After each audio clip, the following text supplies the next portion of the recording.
Just because you asked for some details about the build, Gary.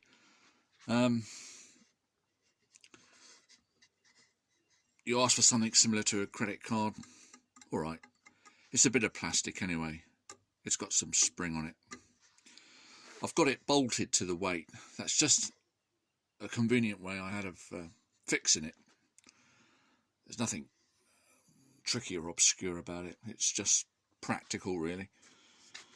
It comes down and hits this other piece there, and it's got some spring on it. The spring is taken up along the length of the plastic. I don't know if you can. That's all it's doing. I can assure you, if I took those weights off, I don't know, it would probably get one click, and that'd be about it, one or two, unless I span it incredibly fast. And that was the problem before. Before I put the weights on, to get enough clicks to measure, you would have to spin it very quickly, and then it was difficult to count.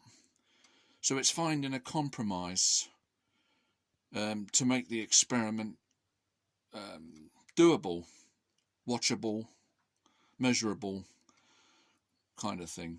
And you agreed to putting the weight on.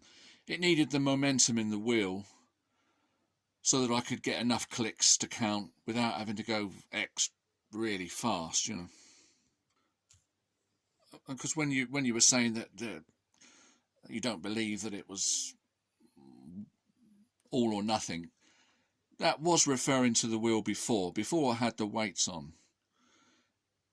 It really couldn't count very many clicks unless you were going terrifically fast.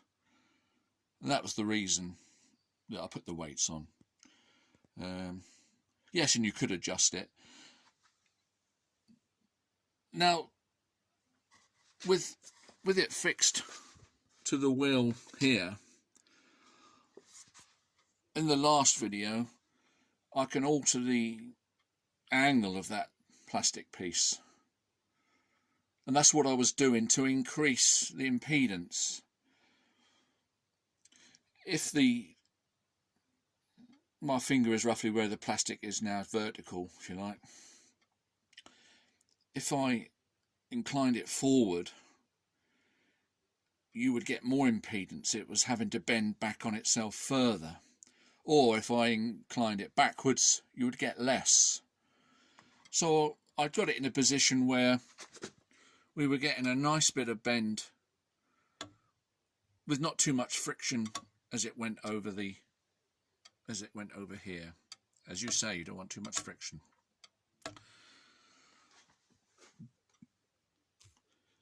You know, the length of the piece really is to allow there to be some bend.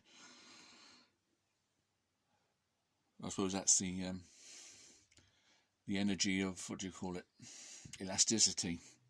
If it was too short, it would be too much impedance. So there has to be a balance there. So and the masses, I think you've got that wrong. It's a balanced wheel. So if I span that and the stand was on a scale, there would be no fluctuation in the weight on the scale. It's not out of balance, it's in balance. So when the weights are 12 and 6, there's the same downward force due to gravity as there is when it's 3 and 9. Exactly the same. If it was one mass on its own, then you would have a centrifugal force coming into play. So you would have you would get an oscillation up and down and side to side. But it's balanced in that configuration. So there's no difference. There's no problem to my mind with having two weights mounted like that and a solid steel rim with all the weight around. That might be ideal, but this is good enough.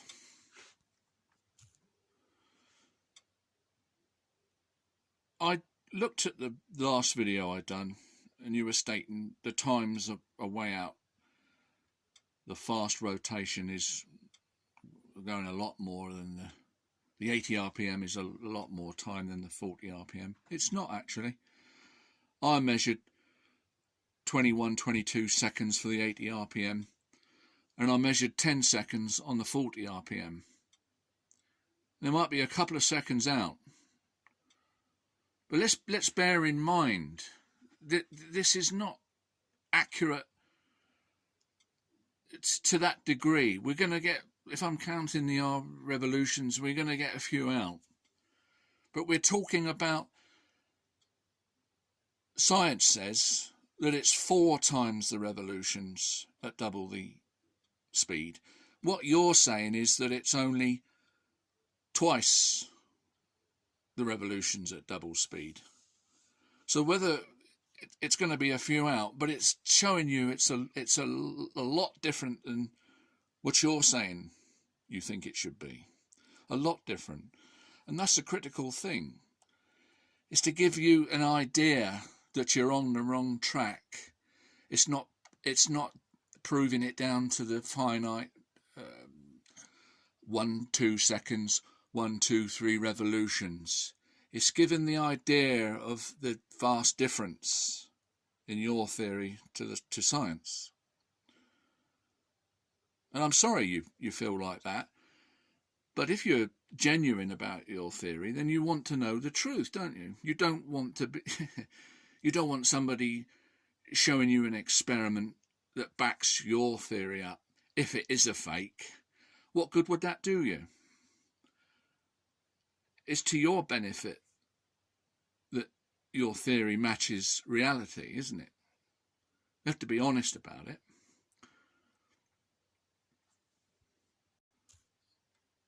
And the argument that, never take any notice of what you say, everything I did over the last few videos was to fit in with what you required. You didn't want the constant friction. I accepted that. So I took off that and put the quantized energy removal device on with a better bearing. Unimpeded. You cut me off on the video and said, well, you didn't finish what I was saying. I was saying unimpeded. It was doing 134 RPMs. And with the clicker it got, 15? A vast difference. And then half the speed was only 4. So I and most other people seem to think this is a very reasonable experiment or demonstration of kinetic energy. Now, you might not like the result, but the trouble is you do yourself a disfavour by trying to find excuses. The excuses that you've pointed out, some of them were okay, and I've changed things. But the thing about the weights is not correct. There would be no difference in the force if I put the thing on a scale. It's balanced, and the plastic pieces move in energy quite well. And we've got a vast difference from the unimpeded to the plastic impedance. All the things you asked for, really. And well, I think you should take it on the chin. Bye for now.